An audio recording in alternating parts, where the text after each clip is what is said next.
Saudara, rekaman CCTV yang diterima ahli digital forensik di Saguling dan Duren 3 bukan merupakan rekaman utuh yang diberikan oleh penyidik Polda Metro Jaya. Lalu bagaimana kesaksian ahli ini bisa membantu mengungkap kasus pembunuhan Yosua?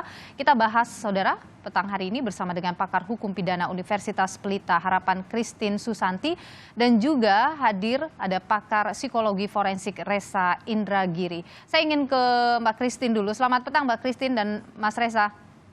Halo, selamat petang Mbak Nyo. Ya, saya ingin ke Mbak Christine dulu, melihat sidang hari ini, melihat apa yang disampaikan oleh ahli digital forensik soal rekaman CCTV yang diputar. Anda melihat ini sudah bisa memberikan titik terang soal konstruksi kasusnya? Ya, jadi mungkin saya sampaikan dulu ya. Jadi dalam konstruksi hukum pidana ya dan hukum acara pidana memang diperlukan keterangan-keterangan untuk membuktikan kesalahan terdakwa. Dan berdasarkan pasal 184 KUHP itu memang keterangan saksi ahli merupakan salah satu alat bukti. Nah, apakah dalam hal ini kehadiran saksi ahli itu bisa dijadikan dasar untuk meringankan? Ya, menurut saya bisa, dan itu sah-sah saja diajukan oleh terdakwa. Kenapa? Karena terdakwa itu diberikan hak ya untuk mengajukan bukti-bukti yang meringankan, termasuk juga menghadirkan saksi ahli dalam perkara ini. Tapi kalau apa yang dilihat hari ini, apa yang Anda baca, Mbak Christine? Ya, tentunya mengenai CCTV itu tidak bisa parsial ya, harus secara utuh supaya bisa dikaji secara utuh. Jadi kalau seperti yang disampaikan oleh saksi ahli tadi bahwa rekaman yang diterima ini tidak utuh, kemudian juga gambarnya agak kurang jelas lah kalau bahasanya seperti itu karena ininya itu terkotor begitu. Nah, itu bisa memperjelas atau justru bisa lebih membingungkan lagi hakim? Yang pasti tidak bisa memberikan penjelasan yang lebih akurat, ya tidak bisa membantu ahli untuk memberikan penjelasan yang lebih akurat. Kenapa? Karena bukti yang dianalisis dari CCTV itu kan gambarnya tidak jelas, agak buram, ya. Jadi harus utuh, harus jelas. Itu. Berarti boleh dibilang hakim jadi bukannya dapat terang, malah justru makin tidak jelas begitu, Mbak Christine, dengan keterangan yang tadi. Ya, jadi hak terhadap keterangan saksi ahli, ya terhadap keterangan ahli ini berbeda dengan saksi fakta ya. Saya jelaskan dulu ya. Kalau terhadap keterangan saksi ahli, hakim ini tidak terikat, ya. Artinya hakim tidak harus menerima keterangan dari ahli ini, gitu loh. Bisa saja hakim menolak. Kenapa? Karena ada asas di dalam hukum itu ius curia novit. Hakim dianggap tahu hukum. Nah, kehadiran keterangan saksi ahli ini adalah untuk memberikan penguatan, untuk memperkuat dalil dari contoh yang mengajukannya itu adalah dari versi terdakwa.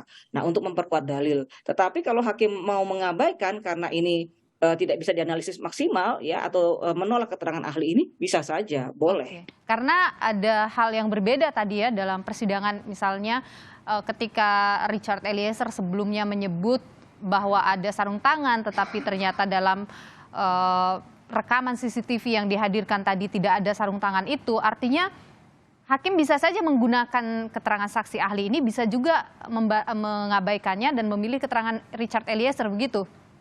Bisa, persis. Oke, baik. Saya ingin ke Bung Reza dulu, begitu. Bung Reza, ini tadi sebenarnya harusnya ada psikolog forensik juga yang dihadirkan, tapi kemudian tidak bisa, rencananya besok akan hadir. Kalau Anda melihat psikolog forensik yang akan dihadirkan besok sebagai saksi ahli, apa kira-kira yang mungkin akan bisa dibuka atau dibuat terang pada hakim? Ini perkara dengan dakwaan 340. Yaitu pembunuhan berencana. Tetapi berdasarkan pemberitaan di media massa, perkiraan saya bahwa besok andaikan ada ahli dari disiplin psikologi forensik yang dihadirkan, yang bersangkutan barangkali akan membawa atau menunjukkan kepada majelis hakim laporan hasil pemeriksaan apsifor, laporan hasil pemeriksaan psikologi forensik. Nah, perkiraan saya, inti dari laporan pemeriksaan itu justru tidak secara spesifik membahas atau mengulas tentang 340 alias pembunuhan berencana, tapi justru berbelok ke dugaan tentang adanya perkosaan. Kata perkosaan saya sebut karena inilah istilah yang mutakhir digunakan oleh terdakwa FS dan PC. Bukan lagi menggunakan istilah pelecehan seksual, tapi menggunakan kata perkosaan. Jadi perkiraan saya ini akan terjadi proses tanya jawab yang berbelok. dari hal ihwal terkait dengan pembunuhan berencana berbelok ke seluk-beluk tentang dugaan perkosaan. Oke, motif berarti yang mungkin akan bisa digali besok.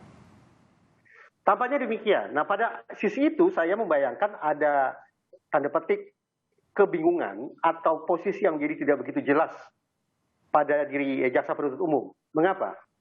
Karena laporan pemeriksaan ini, sepemahaman saya, bertitik tolak dari rekomendasi Komnas HAM dan Komnas Perempuan yang meminta agar Barreskrim Mabes Polri melakukan pendalaman terhadap laporan atau dugaan tentang perkosaan yang dialami oleh PC.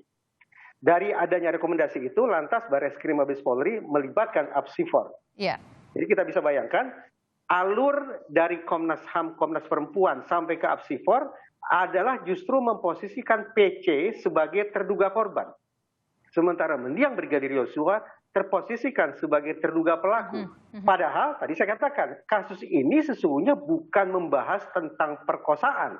Kasus ini tentang semata-mata pembunuhan berencana yang justru berada pada posisi korban adalah mendiang Brigadir Yosua, sementara terdakwanya adalah FS dan PC. Jadi tanda petik ada kesimpang siuran status. Siapa gerangan pelaku, siapa gerangan korban, dan siapa gerangan kira-kira yang justru memiliki status ganda itu. Oke, Nah, bagaimana Bung Reza itu akan membantu mencerahkan ataupun memudahkan hakim untuk mencari keyakinan perkara ini? Urut-urutan berpikirnya adalah pertama, memastikan terlebih dahulu pihak yang mengklaim dirinya menjadi korban itu sungguh-sungguh mengalami trauma atau tidak, mengalami guncangan jiwa atau tidak, atau jangan-jangan hanya pura-pura. Itu pertama. Itu yang harus digali. Yang pertama itu, andaikan hakim teryakinkan bahwa trauma atau guncangan jiwa itu sungguh-sungguh ada pada diri orang yang mengaku sebagai korban, persoalan yang kedua harus dijawab adalah apakah trauma itu, guncangan jiwa itu semata-mata disebabkan oleh perkosaan? Oke. Ataukah disebabkan oleh hal yang lain? Oke. Barulah yang ketiga, andaikan sudah definitif ada trauma dan trauma itu adalah semata-mata diakibatkan oleh perkosaan, maka persoalan ketiga adalah siapa gerangan pelakunya. Oke. Nah, di sini ada isu yang sangat sensitif. Tapi sekaligus Bung Reza, kalau kita kaitkan ini dengan hasil hasil poligraf di mana PC itu minus 25 tertinggi dan itu perkara soal pelecehan seksual, bagaimana ini akan dua keterangan ini kemudian akan meyakinkan hakim? Sayang beribu sayang, saya bukan orang yang mendukung penggunaan poligraf untuk kepentingan persidangan. Baik. Alhasil, apakah hasil poligraf itu positifkah, minuskah, negatifkah, netralkah, atau apapun itu, saya tetap menganggap hasil poligraf sepatutnya dikesampingkan oleh majelis hakim. Selamat menunaikan ibadah sholat maghrib untuk Anda yang berada di wilayah Jakarta dan sekitarnya. Sapa Indonesia malam kami lanjutkan kembali. Masih ada pakar hukum pidana Universitas Pelita Harapan, Christine Susanti, dan juga ada Bung Reza Indragiri, ahli psikologi forensik. Saya masih ke Bung Reza tadi soal Anda tidak sepakat kalau misalnya hasil poligraf itu dibawa atau dijadikan sebagai tolak ukur dalam persidangan. Kenapa Bung Reza? Karena mari kita terjemahkan, poligraf itu acap dimaknai sebagai lie detector, alat pendeteksi kebohongan. Nah, sekarang kita pahami dari mana gerangan kita bisa menakar kebohongan itu. Kebohongan tertakar ketika terjadi kesenjangan antara pernyataan dan kenyataan. Jadi sudah jelas alat ukur yang disebut sebagai lie detector itu semestinya harus menakar dua hal ini, pernyataan dan kenyataan. Tapi persoalan yang paling mendasar adalah poligraf sama sekali tidak menakar kenyataan. Poligraf sebatas menakar reaksi fisiologis manusia ketika berhadapan dengan serangkaian pernyataan. Okay. Kalau reaksi fisiologis itu bergelombang sedemikian ekstrim, maka operatornya akan bisa membuat tafsiran ini adalah indikasi atau penanda bahwa terperiksa sedang menutup-nutupi sesuatu. Padahal grafik yang curam ke atas, terjun ke bawah dari reaksi fisiologis manusia itu bisa disebabkan tidak semata-mata karena kebohongan. Kecemasan, kesedihan, tidak bisa menahan buang air kecil, sedang sakit, itu kondisi-kondisi lain juga bisa mempengaruhi grafik reaksi fisiologis manusia. Jadi kalau Anda menilai, meskipun itu dibawa dalam persidangan, sebaiknya hakim mengabaikannya saja? Ada 3 persoalan yang semestinya dikupas tuntas di persidangan terkait dengan penggunaan poligraf tersebut. Pertama, terkait dengan metode.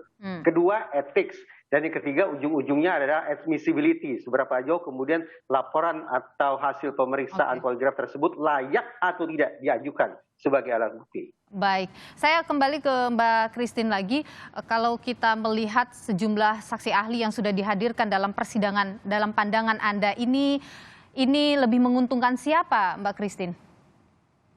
Ya, sampai saat ini saya masih belum melihat bukti-bukti ya yang diajukan oleh terdakwa ini bisa meyakinkan hakim.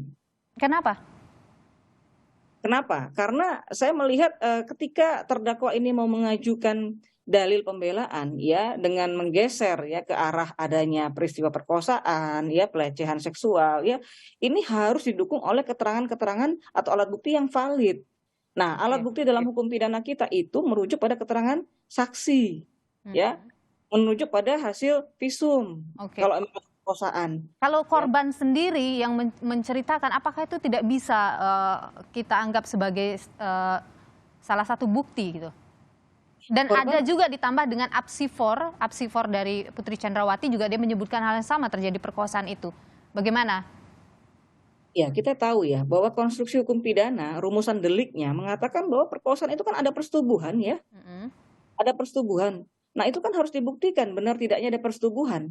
Air mani yang keluar, Mhm. ya, itu kan harus itu bisa dijadikan bukti, Oke. gitu loh. Sama kayak orang mengaku dipukul, itu kan harus bisa dibuktikan bahwa dia dianiaya, dia divisum, ya ada memar dan segala macam. Kalau tidak, atas dasar apa? Oke, jadi Anda masih meragukan itu dan Anda yakin Anda juga berpikir hakim mungkin masih ragu-ragu juga soal pelecehan seksual ini. Ya, betul. Tapi motif sepertinya masih hal yang belum jelas di sini. Seberapa penting sih motif ini dalam perkara membuktikan pembunuhan berencana? Ya, motif atau mens rea ini biasanya memang menjadi pertimbangan hakim ya. Kenapa? Karena pembunuhan berencana ini kan ancaman hukumannya maksimal ya, bisa Ya. dengan pidana mati. Nah, tentunya hakim akan sangat berhati-hati sekali ketika menjatuhkan pidana mati. Itulah kenapa hakim patut mempertimbangkan motif dari pelaku melakukan perbuatan pidananya. Ya, tetapi dalam hal ini ya motif yang disampaikan itu harus didukung bukti. Berkali-kali saya katakan gitu loh. Kalau tidak hakim akan mengabaikan gitu loh. Mhm. Sekali lagi apapun itu motifnya tidak diizinkan untuk menghilangkan nyawa orang lain. Oke, jadi menggali motif bukan untuk kemudian mengurangi hukuman atau ancaman hukuman bagi para terdakwa.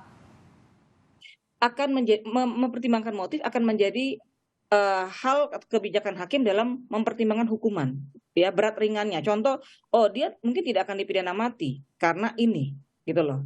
Ya, tapi jangan lupa ini pembunuhan berencana loh. Goncangan jiwa yang menarik tadi ya dikatakan goncangan jiwa itu harus didefinisikan dengan jelas. Parameter hukum bicara goncangan jiwa itu sesuatu yang terjadi saat itu seketika yang dimana kita tidak bisa mengontrol emosi kita. Sehingga kita langsung memukul, menghajar sampai mungkin tanpa kita sadari dengan kekuatan maksimal dengan sesuatu yang luar biasa orang meninggal. Tetapi kalau planning waktunya ini ada jeda ya dalam pelaksanaan ada jeda waktu yang cukup itu bukan goncangan jiwa gitu loh. Seketika goncangan jiwa itu. Oke, jadi ketika ada jeda waktu mungkin jeda waktunya tidak 1 hari, tidak 1 kali 24 jam, hanya beberapa jam itu juga sudah bisa membuktikan ada perencanaan. Persis, betul. Baik, saya ke Bung Reza kembali soal pelecehan seksual, Bung Reza ya. Apakah keterangan apsifor misalnya, ini kan selalu dibawa oleh kuasa hukum atau pengacara dari Putri Chandrawati, bahwa ada beberapa bukti, pertama adalah keterangan Putri sendiri, yang kedua ada apsifor. Apakah apsifor ini akan bisa meyakinkan hakim bahwa pelecehan seksual itu terjadi? Tadi saya katakan ada 3 tahap berpikir, ada 3 tahapan pembuktiannya. Pertama harus dipastikan terlebih dahulu apakah orang yang mengklaim sebagai korban ini sungguh-sungguh mengalami trauma atau tidak. Itu pertama, kalau memang positif dia mengalami trauma. Yang kedua, apakah trauma itu semata-mata disebabkan oleh perkosaan? Tadi sudah dijelaskan, definisi perkosaan kalau kita buka KUHP adalah aktivitas fisik, aktivitas alat kelamin, bukan aktivitas psikis. Dengan demikian, sepemahaman saya, satu-satunya disiplin ilmu yang relevan, yang bermanfaat, yang bisa membuktikan ada tidaknya perkosaan, bukanlah psikologi, melainkan kedokteran. Nah, selama tidak ada hasil visum, dengan kata lain, selama tidak ada simpulan dari disiplin kedokteran, apakah PC diperkosa atau tidak diperkosa, maka menurut saya terbentur pada yang kedua. Tidak bisa dipastikan apakah trauma, andaikan trauma itu ada, memang semata-mata disebabkan oleh perkosaan atau justru bukan oleh perkosaan, melainkan oleh peristiwa yang lain. Oke, jadi apsifor tidak bisa serta-merta kan. Oke, tapi begini, ada juga soal alasannya adalah ada saksi yang melihat kondisi Putri yang kemudian diidentikan itu adalah karena trauma, karena mengalami kekerasan. Bagaimana itu melihat itu, Bung Reza? Tadi juga sudah saya katakan, andaikan disebut-sebut bahwa PC mengalami trauma akibat kekerasan, apakah trauma itu semata-mata diakibatkan oleh kekerasan seksual atau kekerasan yang lain? Narasi yang berkembang sejauh ini adalah semata-mata kekerasan seksual. Pun masih ada isu yang ketiga, andaikan trauma itu ada dan diakibatkan oleh perkosaan, siapa gerangan pelaku perkosaan itu? Saya sangat yakin bahwa hingga persidangan ini berakhir tidak akan ada pernah perkara yang menyidangkan masalah kekerasan seksual tersebut.